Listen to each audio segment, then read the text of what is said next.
Hi, I'm Bill, and if this is your first time dropping into my channel, welcome. Well, it's been a couple of months since I did a video, but there's been a lot going on.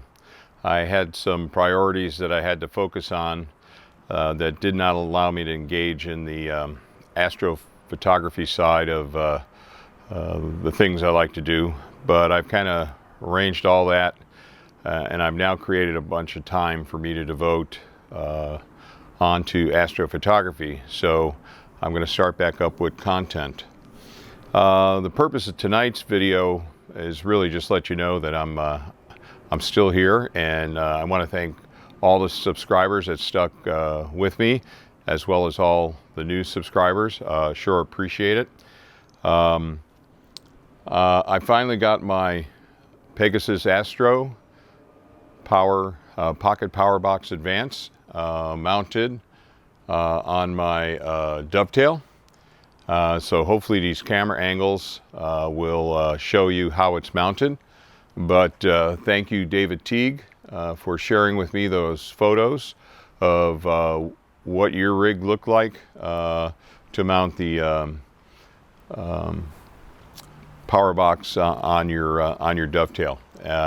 I needed to use M3 1-inch screws and some small washers to secure it to the dovetail. I had to move the ring forward a bit on the dovetail to create some room. I had to turn the telescope upside down, so you notice now the focus automated electronic automated focus is on the top as opposed to the bottom before, and that created enough room underneath to mount the power box. And I want to give a big shout out to the tech people or whoever at Pegasus Astro. They were very responsive with my emails when I had questions, so I really appreciated that. Thank you. So what I'm doing here tonight is basically I have my last video I think was the Black Rock Playa, and I was showing you the Massimo 500 watt power station. Well, I found an issue with the Massimo. The DC power was not regulated. I didn't find it out by using it with my telescope and mounting everything. I found out when I was using it with a Bouge RV 12 volt compressor refrigerator. But anyway, what I like about the Jackery, they have a regulated 12 volt DC outlet. So this is the Explorer 1000, which will power the mount, the telescope, the cameras, and then Jackery 240 I'll use to power my HP laptop. And while I could plug my laptop into this Explorer 240 using the AC plug, since when you use the inverter, it uses some power off your battery pack, I have purchased a DC cable that will plug into my HP to charge it off of here. So that's working out very good. Clearly, I've been away from working with my telescope and Nina and the other apps for about 3-4 months, so my proficiency is real low right now. So tonight is really starting to learn about how much power is this going to draw during a night of imaging. How much am I going to draw down my power station, so I have an understanding when I go out in the field what to expect. Can I get a night? Can I get 2 nights? Can I get 3 nights off of it? So that's part of tonight. Also to refamiliarize myself with the apps, and also understand how much my laptop is going to draw. So that's the purpose of tonight. There is a target in the sky. I think the Veil Nebula, the Pelican Nebula, the North American Nebula. I might be able to see portions of that here from my backyard. But that's not as important as just getting the devices under power, getting familiarizing myself again with all the apps and everything and the process, because I'm going to be heading down to Goat Mountain Astronomical research station down in Riverside, California.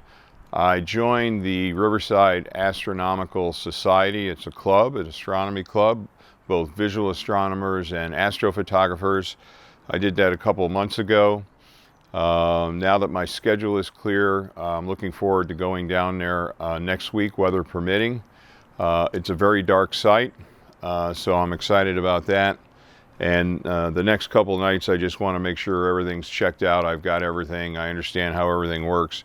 Before I head down there, it's about a 7-hour drive. I did reach out to a person within the Riverside Astronomical Society. They gave me kind of a list of the policies of how to use the site. There's a lot of concrete pads there, some with power, and even though I'm bringing my own power, it's good to know that there's also power there. But really, those pads are leased by people, so they have priority on those pads. So my first trip will be next week, just to get a feel for the site. And I'm bringing my camper van. I'm totally self-contained, and I'll stay there for a night or two, based upon what the skies, if we have clear skies at night, so I can get some imaging time in. So I'm really excited to be back at it again. If you have any questions or comments, please put them below. You should now really start to see some content coming out. Again, I'm a beginner and I'm learning, and you know, no doubt I've probably been set back by not having worked with any of this in 3 months, 4 months, but that's okay. I'll watch my videos. All right, that's about it. I'm really excited. I've cleared my deck. I can commit now to the imaging time. The nebulas are starting to show up at the right number of degrees above the horizon. I have the ability now to project myself to dark sites. I think I have my field power all worked out. It's going to be a good solution for me. So now it's really time to quit talking and just get out there and start getting it done. And then again, as I collect the data, I still have to dive back into the processing side of the equation, which is so much of what it takes to get really good images out. The processing is very important. So anyway, thanks again for sticking with me. Thank you, all you new subscribers. And if you like this kind of content, please give it a thumbs up. All right, hopefully everybody's doing well. And I'm also going to jump back in onto my YouTube site and start getting up to date with all the comments people have been leaving. So again, I really appreciate your support, and let's have some fun going forward. Till next time.